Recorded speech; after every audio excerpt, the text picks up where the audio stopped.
Masters শেষ করে সানজিদা মাত্র ২,০০০ টাকা পুঁজি দিয়ে ব্যবসা শুরু করে এখন মাসে আয় করছেন লাখ টাকার উপরে। চাকরি না করে নিজেই উদ্যোক্তা হয়েছেন সানজিদা। আম্মু খুব মজার মজার রান্না করতো, দেখতাম যে আসলে মশলা দিয়ে খুব মজার মজার রান্না হতো, বিয়ে বাড়ির মতো রোস্ট হয়ে যেত এবং রেজাল্টটা আম্মুর খুব মজা হতো। তো সেই ক্ষেত্রে দেখা গিয়েছে যে রান্নার প্রতি আমারও খুব একটা প্যাশন জাগে। তো তখন আমিও দেখতাম যে আসলে কোন মশলাটা দিলে বেশি মজা হয়। তো সেখান থেকে আমার মনে হলো যে যেহেতু আমি একটা ব্যবসা করতে চাচ্ছি, তাহলে আমি মশলার বিষয়ে মানে মশলার দিকে আগাতে পারি। তো যেহেতু এই বিষয়ে আমার একটু জ্ঞান আছে এবং আমি এটা নিয়ে বিভিন্ন সাইট ঘেটেছি এবং আস্তে আস্তে একটা মশলা আমি ইনক্লুড করে দেখেছি যে আসলে কোনটার সুবাস কিরকম, কোনটা সুঘ্রাণ কিরকম, কোনটার স্বাদ আসলে কিরকম চেঞ্জ আসতেছে। তো আমি আসলে এটা নিয়ে অনেক দিন পর্যালোচনা করার পরে আমি আমার এই জায়গাটাতে আসতে পারছি এবং আমি শুরু করেছি। তো তখন কোরবানি ঈদ ছিল, তখন মনে হলো যে এখন কি করা যায় তাহলে যেহেতু এই সম্পর্কে জ্ঞানটা আছে এটাই শুরু করি।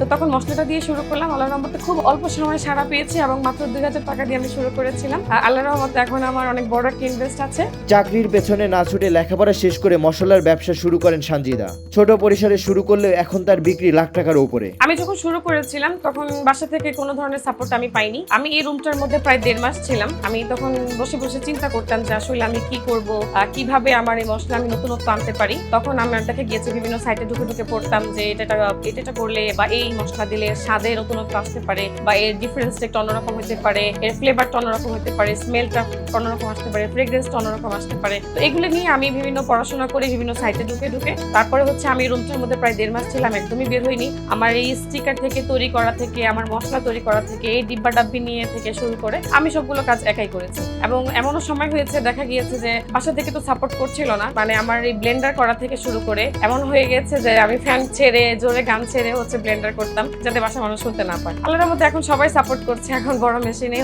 আমার এই মশলা ভাঙানো হয়। বাজার থেকে নিজ হাতেই কিনেন মশলা, আর এই মশলা নিজের হাতেই তৈরি করেন তিনি, যা অনলাইনে ক্রেতাদের মাঝে বিক্রি করেন তিনি। সম্পূর্ণ কার্য প্রক্রিয়াতে হোমমেড, নিজে হলুদ মরিচ নিজে ভাঙাই, আমার নিজের মশলাটা আমি নিজে মেক করি এবং এই যে আমার শাহী মাংসের মশলা, এটা আমি খুব ভালো সাড়া পেয়েছি। এটা আমি নিজে রান্না করেছি একদম সম্পূর্ণ সরিষার তেল দিয়ে। আমার এখন যেহেতু হোমমেড, আমি এখন ছোট পর্যায়ে আছি, কিন্তু ইনশাল্লাহ আমার যখন ফ্যাক্টরি হবে, এবং আপনারা হয়তো অনেকেই জানেন যে ফ্যাক্টরি হলে একটা আইনগত বৈধতা আছে, আমি সেই আইনগত বৈধতা নিয়ে আমি অনেক দূর আগাতে চাই। আমরা ভেজালের দুনিয়া আসলে বসবাস করে থাকি। আমার এই প্রোডাক্ট আমি ক্রয় করতে যাই, তখন দেখা গিয়েছে যে আমি নিজে বেছে ভালোটা আনার চেষ্টা করি এবং সবকিছু দেখা গিয়েছে যে 2টা করে কোয়ালিটি থাকে বা একাধিক কোয়ালিটি থাকে। তখন আমি চেষ্টা করি যে আমি যেটা খাই সেটাই আমি আমার কাস্টমারকে দিব এবং যেটা আসলেই অথেন্টিক মশলা সেটাই আমি দিব। এবং এই যে দারচিনিরও অনেক 2টা ভ্যারিয়েন্ট আছে, আমি সেটাও দেখাচ্ছি। এটা আসলে দারচিনি, এটা আসলে ক্যাসিয়া।